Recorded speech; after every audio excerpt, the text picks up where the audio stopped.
to permit Nigerian forces in Sierra Leone to take part in military operations against the RUF, quite apart from their right to self-defense. But no such provision was made. On the contrary, Article 21 of the SOFA specifically barred the Nigerian army from deploying in any offensive role except in defense of its localities. This arrangement stands in stark contrast to that for the Guinean troops in Sierra Leone, who had been there long before the Nigerians arrived.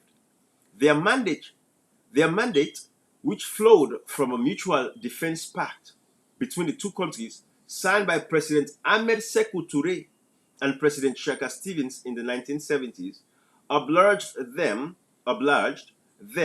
to assist the Sierra Leone military in offensive operations against the RUF. So, of course, you guys, some of you would know why we had Guinean troops in Sierra Leone as well. The reason is, in 1967, when Albert Magai ordered Brigadier David Lansana and Inga Norman, who's passed away now, no Inga Norman end. He ended at the special court, where Marabio is going to end as well. So Inga Norman, and Albert Magai ordered Inga Norman and Brigadier David Lansana to take over power after Shaka Stevens won the 1967 elections. That was the first coup. And then Momo was detained initially, but was let go, and then he fled to Guinea-Conakry. And at the time, Sekou Touré was the prime minister in Guinea. And they became friends, good friends. So in 1968, after the third coup, because there were three coups between 1967 to 1968, after, Rogers and the other ranks, they will go to Guinea, go take Shaka Stevens, they can put him in position for the as prime minister because they win the elections. So, of course, Shaka Stevens was very timid about the military because, again, Albert Magai had tribalized the military at the time so much because the military at the time was all Mendes. It was over 52% of Mendes in the military at the time, which was a massive thing that was going on. So Shaka Stevens was very worried and, rightfully so about the military because they could overthrow him again. So he brought Guinean troops that actually trained. You guys will correct me. ISUs was the initial name of the OSDs. I think ISUs. That's another history. But you guys know exactly what it is. Somebody, you can put it in the comments so people can go learn from the first name of the ISUs that were trained by Shaka Stevens. Correct me if it's ISU. I'm sure it is. But yeah, so that's how the Guinean troops were in Sierra Leone because Momo was very doubtful and skeptical about the military because it has been tribalized so bad, just like what is actually happening now with SLPP and Marabio, purging, because what's going on in the north for other tribes or northerners, particularly so in the military, they're being purged right now. It is a purge. They're eliminating them, killing them. That's what you're going to see over the next few months in Sierra Leone. The killing of soldiers that are of northern origin, mostly the Themnes, and all these other tribes of the northern part, because the southeast is just basically Mendegizis, Kono, But that's what's going on right now. There's a purge in the military. There's going to be killing a lot of these northern, soldiers because they don't trust them. They don't want them in there. So they want the military to be mostly Mende, full with the Mende ethnic group. That is what's actually happening now. It's the same thing that happened then. So I hope you guys understand that, especially the ambassador from, the Ambassador Brian Hunt, for America there, Lisa Chesney, European Union, all of you guys, United Kingdom, and the European Union folks, and all of you guys, I want you guys to understand these little things. Yeah, these are the facts. There's a purge going on, just like what Joseph Stalin, did back in the 1930s in Russia. Purge. It's just constant purging. That's why you see military members are going to be losing their lives. They're disappearing, mostly from the northern part of the country in Sierra Leone right now. That's what we're talking about. With the fake coup that they purported. Now, everybody that's, it's not from the southeast. If you're from the northern part of the country in the military, your life is in danger, basically, because you'll be purged. They're trying to kill all of them. That's what's happening. All right? But, so, let's go back to this. Sekou Touré and President Shaka Stevens in the 1970s obliged them to assist the Sierra Leone military in offensive operations against the RUF. Okay. Anyway, let's go. The invitation to intervene. Abacha was chairman of ECOWAS when Kaba sent his invitation. According to James Jonah, then Sierra Leone's ambassador to the United Nations, Abacha and Kaba were the best of friends, just as Momo and Bambagira had been. But unlike Momo, Kabas unlike Momo, I take it back, Kabas democratically elected. I want you guys to see the how Dr. Abass Bundu is putting in quotes democratically elected because there's a lot of questions. You guys, I want you to see that. So in quote, it's like somebody doing that. You know, we all know it was not democratically elected because they rigged the elections. NPRC, Madabio Tokam, he say I wore certain kind of green. You all know that. Okay. So let me break this again. But unlike Momo, Kaba's democratically elected government joined cause with a dictator to etch in blood its so-called sovereign right to kill its own people in the name of restoring democracy. On June 2nd, 1997, Abacha's army fired its first salvo at the city of Freetown. True to Abacha's penchant for unilateralism, penchant, his affinity, the fact that he wants, say, oh, it's unilateral, doing things by himself. True to Abacha's penchant for unilateralism, there had been neither consultation with other ECOWAS leaders nor any vestige of evidence of an ECOWAS decision in favor of military intervention. So Sadi Abacha did this by himself without consultation, anything, unilaterally, right? The word unilateral, one, multiple, right? Unilateral, multilateral, All right. Some countries clearly broke ranks. For while the Nigerian foreign minister was proclaiming a right to intervene, President Rawlings of Ghana dispatched a ministerial delegation to Freetown. He even cancelled his own plans to attend the OAU summit in Harare in order to devote his personal effort to the search for peace. This was John Jerry Rawlings of Ghana. Good man. Kwamena Ahwe, Ghana's foreign minister, after recalling the ECOMOG experience in Liberia, explained his country's stance. Ghana's approach would be to stress more on a negotiated political settlement, which upholds respect for the democratic choice of the people of Sierra Leone. He said, Radio Ghana, in its report on the June 2nd military intervention, characterized it as the Nigerian operation. Victor Gbeho, then Deputy Minister of Foreign Affairs, led the Ghanaian delegation to Freetown on June 19th. On arrival, he declared that the best way to resolve the crisis is by diplomatic means to reach a negotiated settlement rather than by fighting. At the end of the visit, the AFRC chairman assured the Ghanaian delegation of their intervention to demit power within 6 months after setting up a comprehensive program of disarmament and demobilization. Differing perceptions about the crisis in Sierra Leone thus surfaced within ECOWAS. Abacha, like a Roman emperor, believed solely in his military might, while Rawlings relied on a political solution. It also explains why Abacha had cared little about the need for regional consensus. Given these differences, it is not surprising that an editorial in the New York Times characterized the operation thus. The first Nigerian military moves in Sierra Leone went badly. After Nigerian naval forces bombarded the capital city, Freetown, local troops attacked the overrun Nigerian positions. Nigeria has since sent in reinforcement, and new fighting seems imminent unless Ghana's effort to work out a negotiated solution quickly succeed.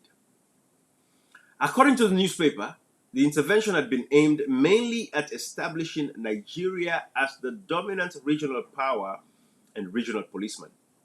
In a similar editorial, the Times of London commented, in Sierra Leone, the armed forces of Nigeria, one of Africa's most appalling military regimes, are now fighting to put down an armed coup in the name of democracy. Because don't forget, the Abachas, they were all coups leaders as well. It's a military junta government. but yet they were fighting to bring democracy in Sierra Leone when they don't have democracy. Right? Thus, the international press had no doubt about the nature and character of the intervention. The position of foreign governments outside the region was not different. Tony Lloyd, British Prime Minister of State in the FCO, acknowledged on March 2nd, 1999, that when General Abacha was the military dictator in Nigeria, doing things that we could not or would not want to work alongside, there was no question of us supporting Nigerian military intervention in Sierra Leone. That ought to have been unthinkable. I make no apology for that. ECOWAS leaders, who should have met almost immediately following the coup, did not in fact meet until August 29th, 3 months after the first Nigerian bombardment. The conclusion, therefore, is inescapable that the Nigerian military intervention in Sierra Leone had not been based on any ECOWAS decision, nor was it carried out under its aegis. Rather, the weight of evidence strongly suggests that Nigeria qua Nigeria had carried out the military operation unilaterally and precipitately. This is the crux of the problem, and it also marks a significant point of departure with the ECOWAS military action in Liberia in 1990. If further confirmatory evidence were required for this, none can be stronger than the admission of President Kaba himself. Following his reinstatement,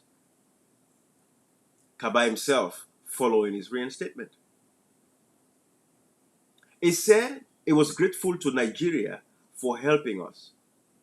It is a fact, an undeniable fact, that Nigeria, has played a very important part in democracy and peace and security. This is Kaba talking. Now, this admission contrasts with his ambivalence on the very day the Nigerian intervention took place, on May 30th, 1997.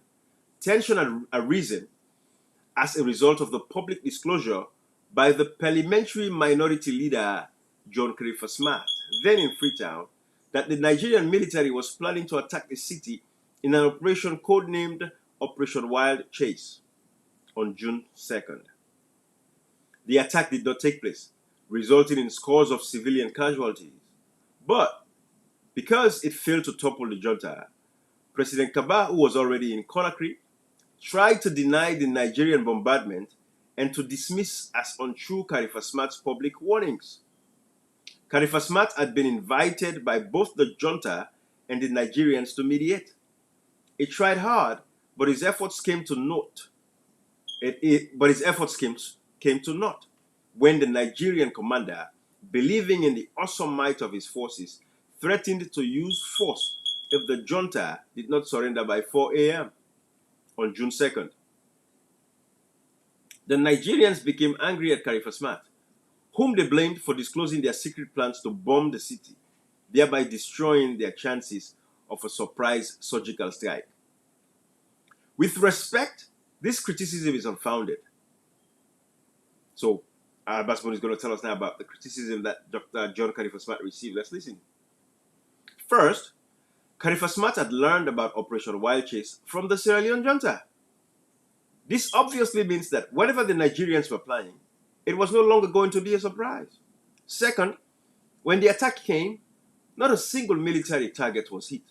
In fact, the bombs, which had come from the direction of the Atlantic Ocean, had fallen on the residential areas along the seafront. So there was nothing surgical about the strike. Thirdly, far be it from any intention to help the junta, the citizens of Freetown, for having warned them in advance, complimented Khalifa Smart. Ironically, after blaming Khalifa Smart for the failure of the operation, it was he they turned to for help. Want me to go? They go? Oh, okay. You don't call Uber already? Oh, okay. Gotcha. Alright guys, sorry, me, my mother did. Talk to me there. Okay. All right, let's read this side over again. I kind of got a little bit distracted there. Let me read this area again. You know what, guys? Bear with me for a moment here, okay? Hold on for a second.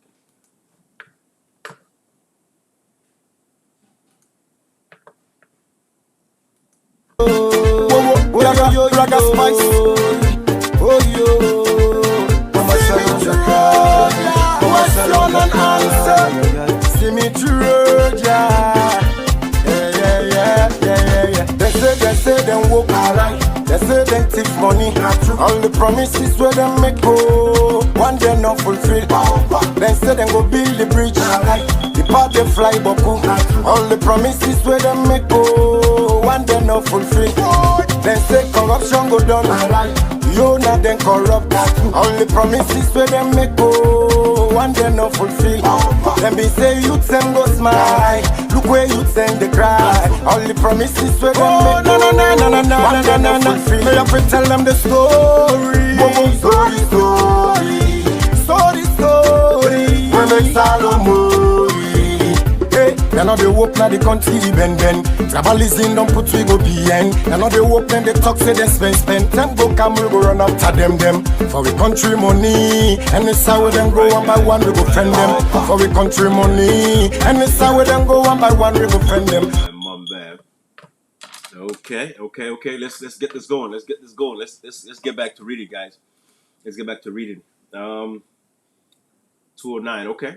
Let's see how far I can go before the weather is kind of nice outside. You all would agree with me right now. It's not so bad right now, so I got to get out there with my son. They're all waiting on me. But let's read. Let's read, guys. Let's continue to read. This thing is getting sweet, man. It's getting delicious. It's nothing beautiful, like reading. History is very important. History is very, very important in Sierra Leone today, and it's nice to call out people like Abass Bundu, so they know that people like us exist, right?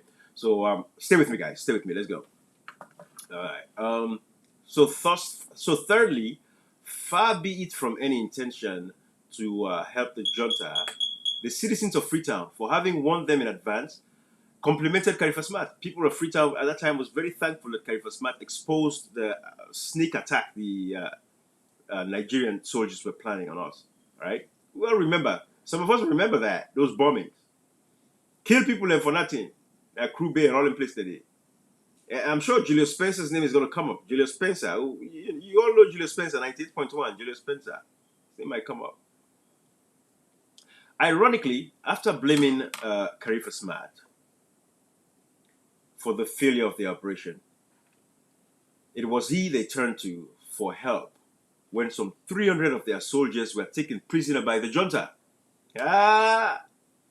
He interceded and secured their release, reminding the junta of its obligation under the Geneva Red Cross Conventions. Guys, let me read this from the top. Let me take this from the top. Thirdly, far be it from any intention to help the junta, the citizens of Freetown, for having warned them in advance, complimented Khalifa Smart. Ironically, after blaming Khalifa Smart for the failure of their operation, it was he they turned to for help when some 300 of their soldiers were taken prisoner by the junta. He interceded and secured their release, reminding the junta of its obligations under the Geneva Red Cross Conventions. Kudos to my man out there. You know yourself. Kudos to you. You'll be free one day, my brother. You'll be free. Characterization of the intervention force. Characterization of the intervention force. Sorry, guys, I get carried away. Something is playing in my head here. But my man, you will be free one day. You'll be free one day. You'll get your freedom. Don't worry. All right. Characterization of the intervention force. The absence of ECOWAS consultation notwithstanding, Abacha and Kaba remained resolute in the characterization of the Nigerian intervention force in Sierra Leone as ECOMOG. This was done in order to clothe it with some international or regional legitimacy. The question is whether this was not a mischaracterization. ECOMOG had been established in 1990 specifically for the Liberian crisis. It consisted of military contingents drawn initially from 5 ECOWAS member states, later expanded to 11. It was placed under the command of the force commander provided by Ghana, and afterwards under a succession of field commanders provided by Nigeria, all of whom were accountable to ECOWAS through the executive secretary. Excuse me, this was Abass Bundu. ECOMOG's mandate was to rescue and protect ECOWAS citizens, to monitor and verify a ceasefire to be agreed between the belligerent parties, and to restore law and order so as to create conditions for genuine democratic elections in Liberia. Its territorial remit was Liberia, where it was to remain until elections were held and an elected government installed. The operation was financed initially out of the resources of ECOWAS Special Emergency Fund. When the fund got exhausted, each troop contributing country was asked to take over its troops, financial and logistical responsibilities. Thus, the remit of ECOMOG was country-specific. It was not a general mandate to apply force whenever or wherever in West Africa. Nor could that mandate be altered except by the collective decision of the ECOWAS leaders. Although 11 ECOWAS countries were actively involved in ECOMOG at the time of the coup in Sierra Leone, only Nigeria sent troops to take part in the June 2nd attack, and subsequently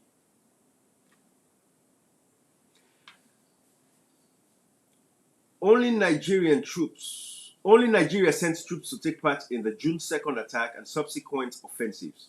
No other ECOWAS troops participated. This remained the position until 1999. Thus, prior to the ECOWAS summit of August 29, 1997, there were no ECOWAS or ECOMOG forces in Sierra Leone. Nor were the forces there carrying out any ECOWAS mandate. The Nigerian troops in Sierra Leone were there as Nigerian troops, purely on a bilateral basis. They were authorized neither by ECOWAS nor by the United Nations. Nigeria alone, therefore, must bear full responsibility for the operations of its troops in Sierra Leone. During this period,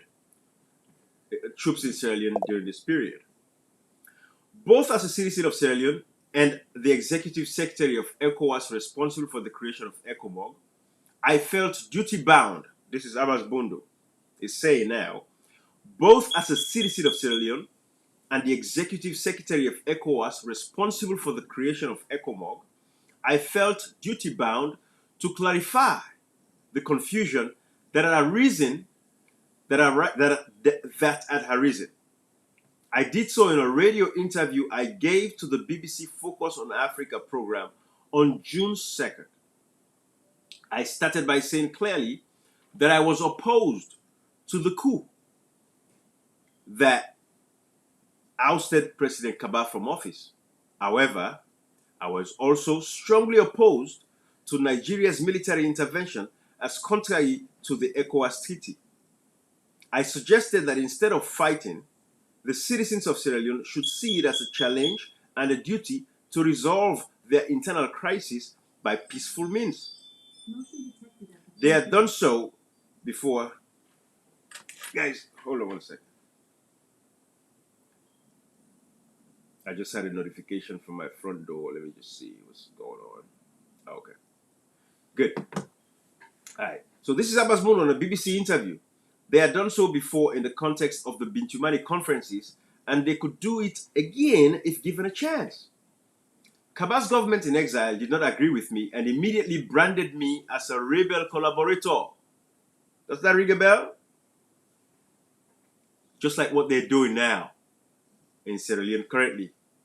Pointing people, going to their homes, killing them, shooting them. SLPP has always been doing this. They're quick to give people names, like what is going on right now. Attacking APC stalwarts, APC supporters. They say, "Oh, President Kuruma, you sponsored the coup." Oh, you know this person. Oh, President Koroma, you know Leather Boots. Oh, you know Koita. Oh, hey. This is what they're doing right now in Sierra Leone. They've been doing this since 1967. Beyond 1967. Sierra Leoneans, know your history. Anyone that is the age of 20, 30, supporting the SLPP, they are supporting SLPP because they don't know the history of SLPP. Right. So Abass Bundu is making it very clear here. When he did the interview at BBC, with BBC, back then, Kaba was in exile in Guinea. Immediately they branded him a rebel collaborator. That's how they killed people like Sheikh Mustabas and them. Killed innocent people. They say they are collaborators. Killing people, they say they are collaborators. You pray for the country, you are a collaborator. This was what they did. SLPP did all these things.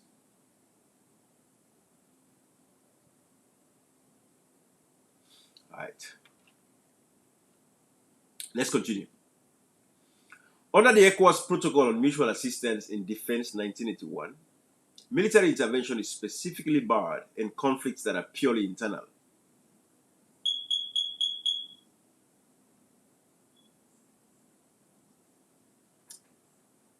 Whatever right of intervention may have existed under general or customary international law, it is severely qualified by this protocol. Let me start again. I lost you guys there. Whatever right of intervention may have existed under general or customary international law, it is severely qualified by this protocol, which established a particular rule of treaty law as between the parties thereto. And this particular treaty law overrides any general right of intervention that ECOWAS and its member states may claim under general international law. Collective ECOWAS involvement came only after the ECOWAS summit of August 29, 1997. However, in light of the treaty provision aforesaid, that involvement cannot be anything but political. This is so because, legally speaking, the right of freedom of the collective ECOWAS community cannot be greater than that of its individual member states. Again, let me read that about this treaty. Because legally speaking, the right of freedom of the collective ECOWAS community cannot be greater than that of its individual member states. Secondly, even if this view is wrong, that is not the end of the matter. Secondly, even if this view is wrong, that is not the end of the matter. The ECOWAS decision to intervene militarily is also up against the provisions of Article 53 of the United Nations Charter, which demand that there should be prior Security Council authorization before any military intervention can be valid. No such authorization was given until 5 weeks after the ECOWAS summit, when the Council adopted Resolution 1132 on October 8th. Be that as it may, ECOWAS decided to establish a sub-regional force in August 1997 and authorized it to employ all necessary means to impose an embargo on Sierra Leone. Apart from Nigeria, the only country with troops in Sierra Leone was Guinea. But as already opined, those troops were operating under a different legal regime. Moreover, it is instructive to note that unlike the military operation in Liberia in 1990 and the Guinea-Bissau in 1998, both of which were accorded the designation of ECOMOG, that designation was withheld from the sub-regional forces in Sierra Leone. Furthermore, the sub-regional forces in Sierra Leone had no other command and control that set up control than that set up by the Nigerians. Let me read that again. Furthermore, the sub-regional forces in Sierra Leone had no other command and control than that set up by the Nigerians. Indeed, the whole idea of the sub-regional force had been predicated upon contributions of troops by as many ECOWAS countries as possible. But this did not happen until much later in 1999, when the Nigerians were joined by a token of Ghanaian soldiers and a battalion of Malian troops. Even so, the accolade ECOMOG was still withheld from them. The unilateral nature of the initial Nigerian action was subsequently confirmed by an explosive meeting of ECOWAS foreign ministers in Lomé on December 7, 1997. Many delegations had openly criticized Nigeria's military intervention in Sierra Leone. They protested that Nigeria had sent thousands of troops to Sierra Leone and had imposed a total blockade months before ECOWAS and the United Nations had approved limited sanctions. That the sanctions that were approved. Furthermore, that although ECOWAS had been unanimous in its condemnation of the Sierra Leone coup and was determined to see the deposed president restored to power, nevertheless, it had never advocated the use of force to achieve that end. This chiding of Nigeria is all the more remarkable because ECOWAS members were well known for adhering to a convention of not scolding each other in public. That don't talk about things in public, right? So the frankness of the criticism is significant. It probably also explained why, in spite of numerous appeals, no other ECOWAS state saw fit to send troops to the sub-regional force, particularly when they were needed most to enhance operational effectiveness, as admitted by James Jonah in a press briefing on February 17, 1998. Of all governments, Nigeria is the only one which was prepared not only to put its treasury but also its blood in the service of Sierra Leone. This is James Jonah talking about Nigeria. All right, let's continue.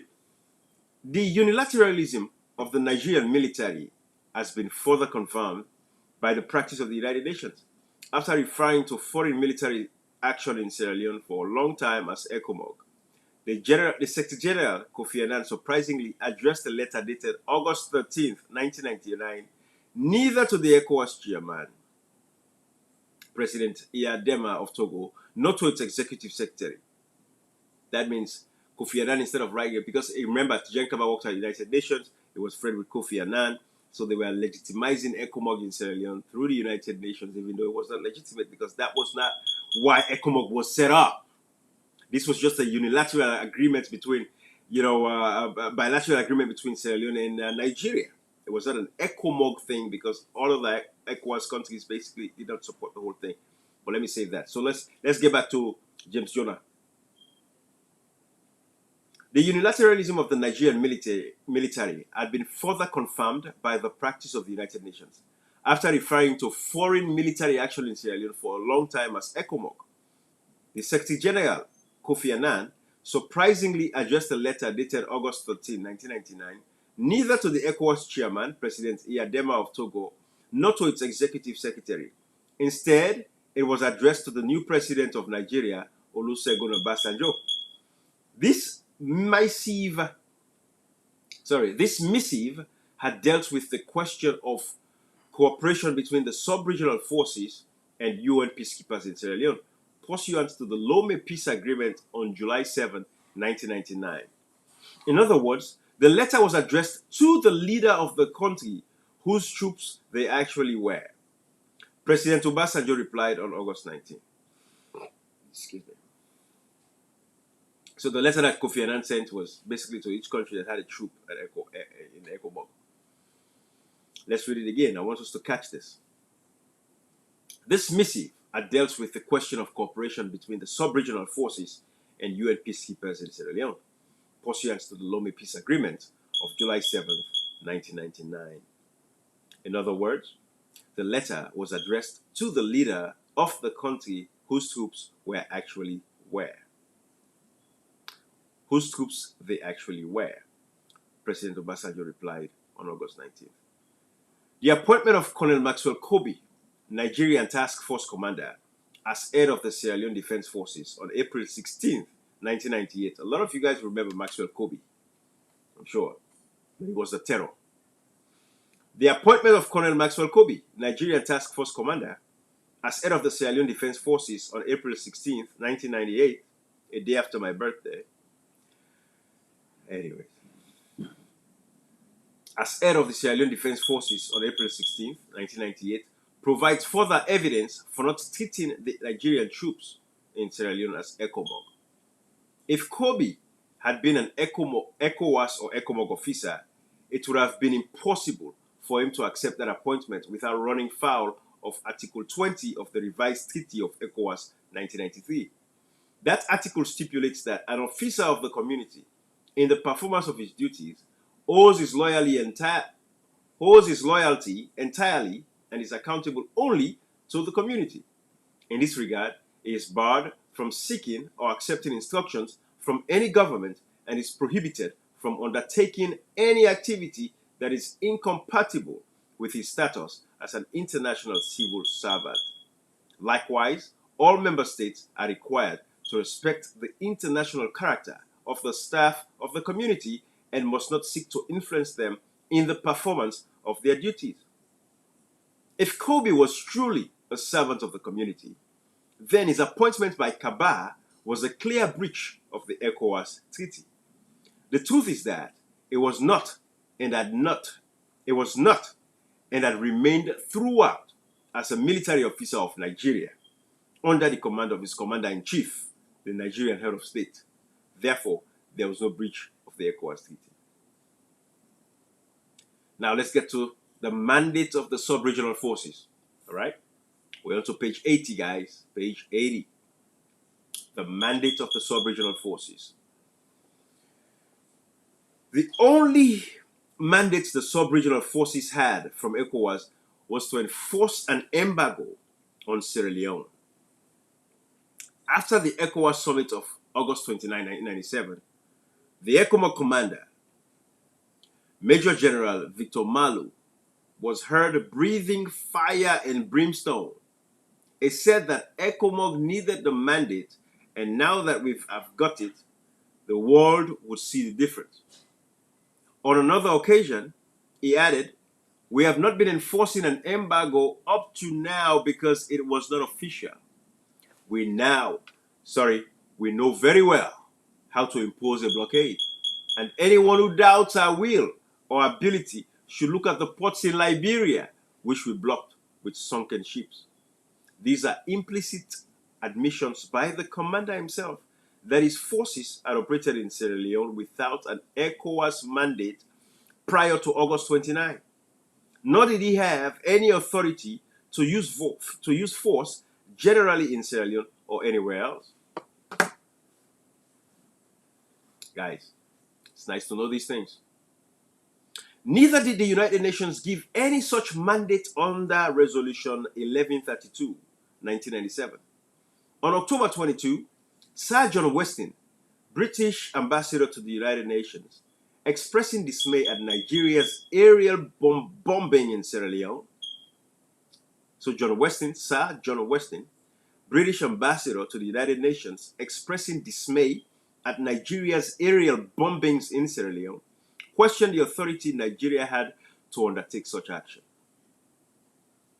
He even threatened to raise the matter in the Security Council, adding that several other delegations were similarly concerned about the bombings, which killed and injured scores of civilians and caused thousands to flee the capital. You guys remember all of that. Money Captain, Liberian foreign minister, was no less critical. Liberia does not support the bombings in Sierra Leone by ECOMOG and will not encourage the use of its land to attack the junta in Sierra Leone. Our position is very clear. We will support the UN resolution and the decision taken by ECOWAS. The decision of ECOWAS is that no use of force is authorized in Sierra Leone. The decision of ECOWAS is that no use of force is authorized in Sierra Leone whatsoever, and we support that decision. This was immediately followed by a closure of Liberia's borders with Sierra Leone. Now, the proper definition of the mandate of the sub-regional force in Sierra Leone is important, as it could have been a bearing on the future of regional security in West Africa. This is because the concept underpinning the creation of ECOMOG remains valid, with unlimited potentialities in Africa and beyond. Sorry, let me read that again. This is because the concept underpinning the creation of ECOMOG remains valid, with unlimited potentialities in Africa and beyond. Though limited in objectives, its accomplishments, particularly in restoring Liberia to durable peace and stability through elections on July 1997, have been widely acclaimed. Those elections brought 8 years of internecine conflict to an end. Abacha's unilateral military adventure in Sierra Leone, on the other hand, being a complete aberration, must never be allowed to contaminate ECOWAS' worthy achievements. It is therefore important to distinguish the two military operations. ECOMOG only started operating in Sierra Leone after the Lome Peace Accord was signed on July 7th, 1997. Now, let's talk about the Kamajo affair. Section 166 talks about the fact that we can only have one military, and any other military is a violation. And only Parliament, as the supreme legislative authority, are the ones that can enact any military in Sierra Leone. So let's talk about the Kamajo affair. All right? You know what? I need to do something here for you guys that are joining me, guys. Hold on, let me do something. Hold on, guys. Back to it. Let's get back to it. Cool. All right. So, like I said, we're going to start with the Kamajo affair. All right? Kamajos. All right? The role of the Kamajos in destabilizing the peace. Who's behind the Kamajos? Mendes, right? 100% Mendes, right? All right, let's talk about that. Let's read that. Let's see what Abass Bundu has to say about the role of the Kamajos. But of course, now he's in government with them. They're all dining together because what you got in this government is the Kamajo government, basically, you know? So let's read what Dr. Abass Bundu has to say about this. Okay, cool. Oh, man. Private militias have been prominent in the Sierra Leone tragedy. All right? So again, we know that's very important. Again, private militias have been prominent in the Sierra Leone tragedy. The most active is the Kamajo militia, a Mende word meaning traditional hunter. The Kamajos, drawn entirely from one ethnic group dominant in southern and eastern Sierra Leone, were brought into organized formation after the NPRC coup in 1992.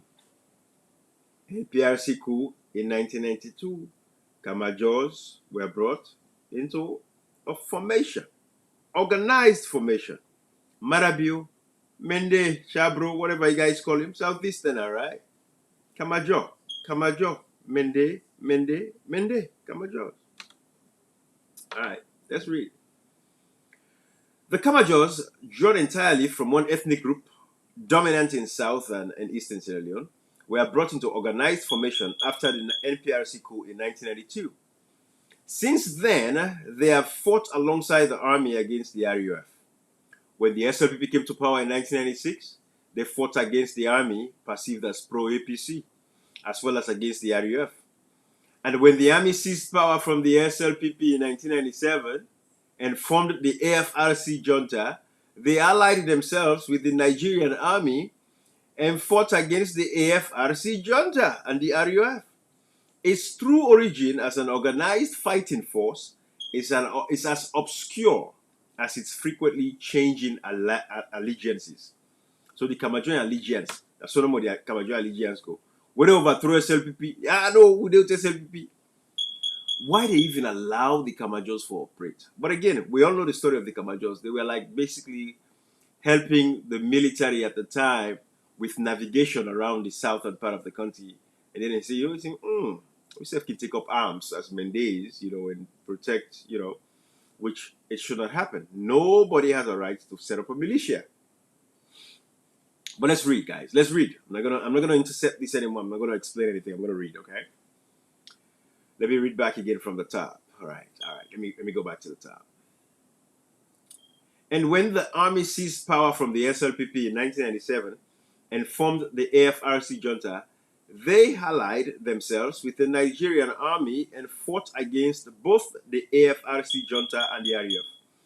Its true origin as an organized fighting force is as obscure as its frequently changing allegiances. Conceptualizing the Kamajor or militia as a sort of levy en masse, let me take that again, top. Conceptualizing the Kamajor militia as a sort of levy en masse by the civilian population determined to defend their towns and villages against advancing rebels may be valid. However, this concept breaks down every time they turn their guns on the army. So, Kamajors, they say, oh, we will protect the community. But they take the same gun and turn it against the soldier then. In any event, both the Abidjan Peace Accord of 1996 and the Lome Peace Agreement of 1999 demand that all civil defense forces should be disarmed and demobilized. This was what was signed in 1996 and in 1999.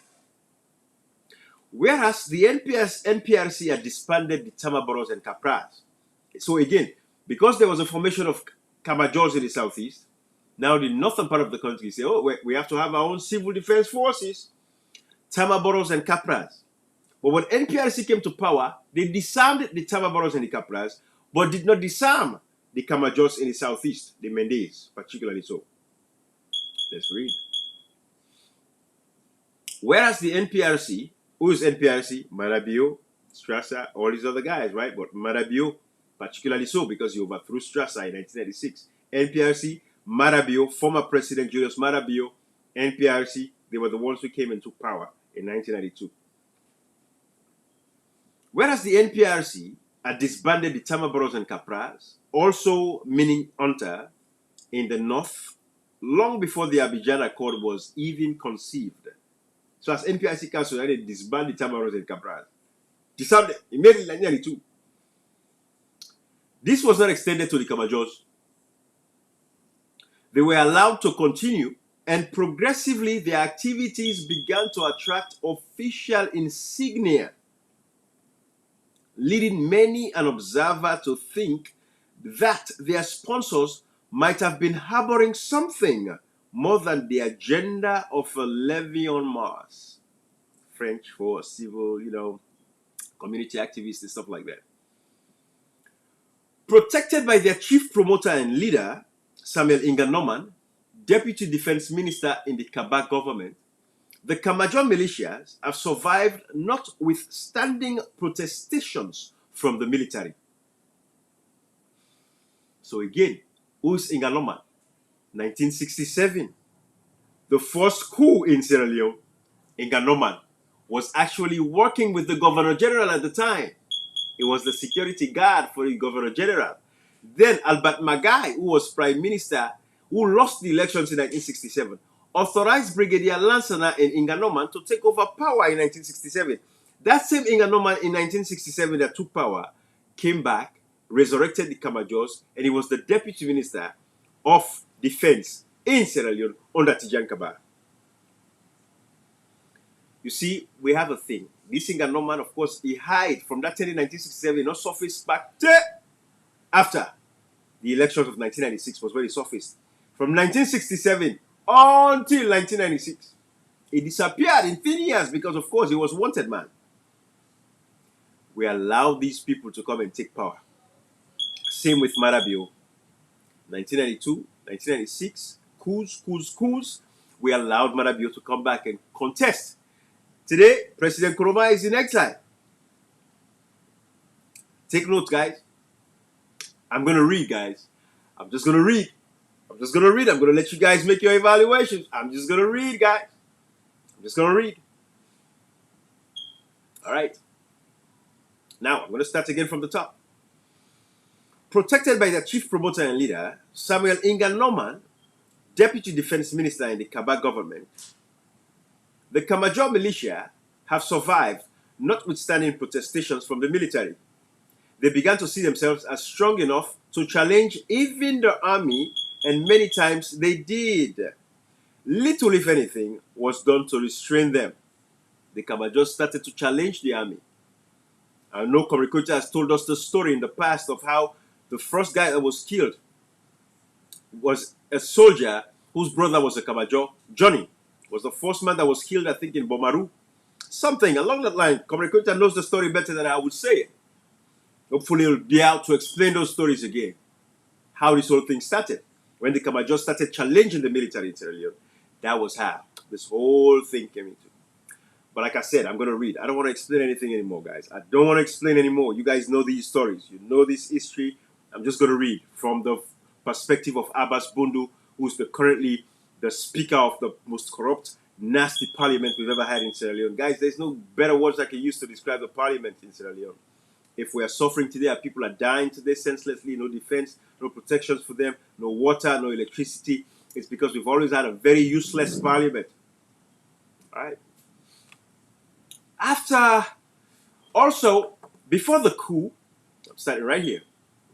Also, before the coup, the policy of the Kaba government was aimed at downsizing the national army from an estimated 14,000 to 3,000 soldiers. Purge. Purge. They are purging again, just like what Marabi or the SLP are doing right now, purging folks from the north. It is a purge. Let nobody lie to you. It is a purge. Okay?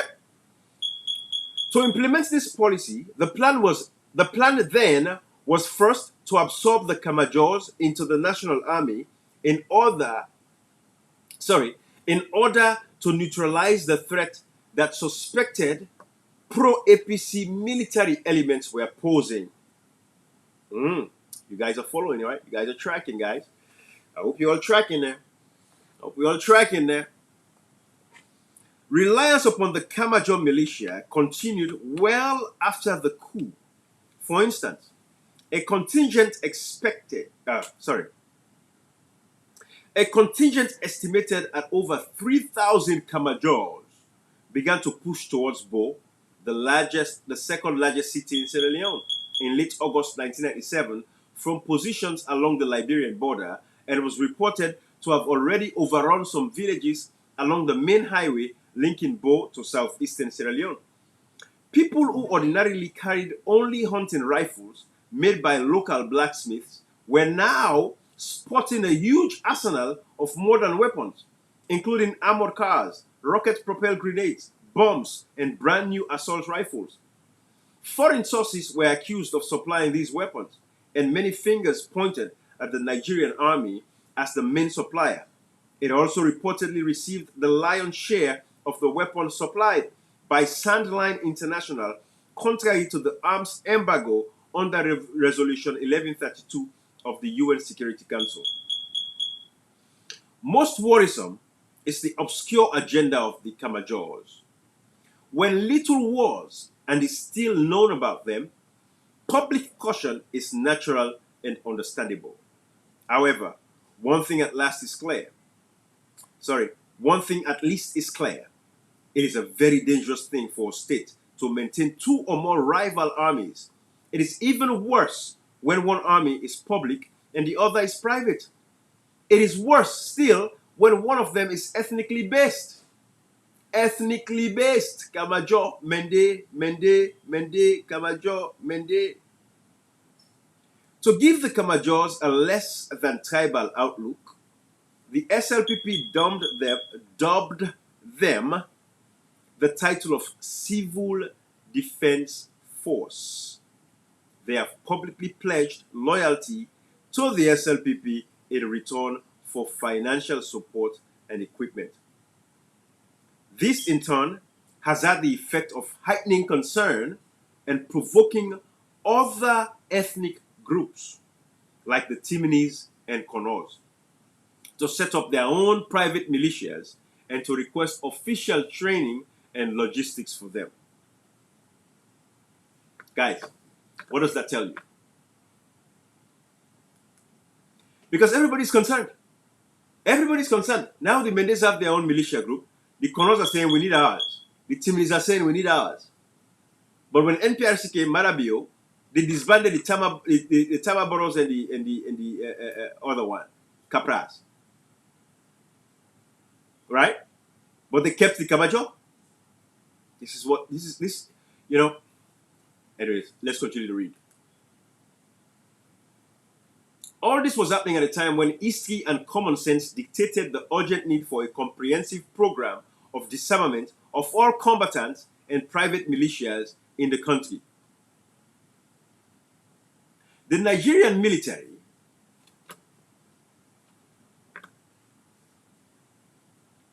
let me bring this up here, guys.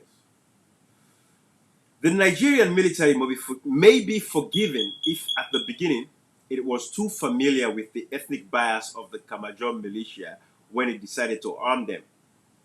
Its main motive then was that it needed an ally and did not much care where it came from. However, it learned its lessons fast. By January 1998, it had itself become skeptical about the true motives of its erstwhile ally. So again, through the Inga Normans, they were able to get the Nigerians to arm the Kamajos, give them all these sophisticated rifles, right? But then the Nigerians learned real quick that, oh, we messed up, but it was late. First, it accused them of being more interested in mining diamonds for self-enrichment than in fighting the rebels. So now the Nigerian troops are, saying that the Kamajos are more about mining diamonds and not even fighting the rebels, right? So the Nigerians are beginning to have a second thought and regret it. Secondly, to the discomfiture of the government, the Kamajors all too frequently put themselves beyond the pale of military discipline, forcing the Nigerians to express misgivings about their suitability for the new national army. They preferred instead the disbanded soldiers whom they described as better trained, more experienced, and already battle tested. Are we seeing this, guys? Are we seeing this? Get in there, guys. The story is coming. Abass Bundu, thank you for writing these things down, man. This is why our leaders should read, opposition leaders should read. The failure of the Kamajo leadership to arm twist the Nigerians often led to skirmishes between them. So now, of course, the Kamajo and the Nigerian soldiers were having skirmishes. Confusion. And they go get their arms and ammunition. Now the Kamajos are very indisciplined. You're not gonna no discipline. Because these are just them, but they go pull in a village and say, come, they can go fight for women, the government. No grillo, let them not pull women in the power. So they had no training. Alright. Let's go. Nigeria's unilateral embargo on Sierra Leone. And I tell you, Nigeria imposed the sanction. Now remember the sanction over the eat. What's with the eat and the corn meal? So then picking an hour old 20, where they can argue, they know nothing. When I read this history to them, then picking them. Anyone who under the age of 20, 30, where they argue for SLPP, they don't know their history. Not knowing your history is the beginning of your demise.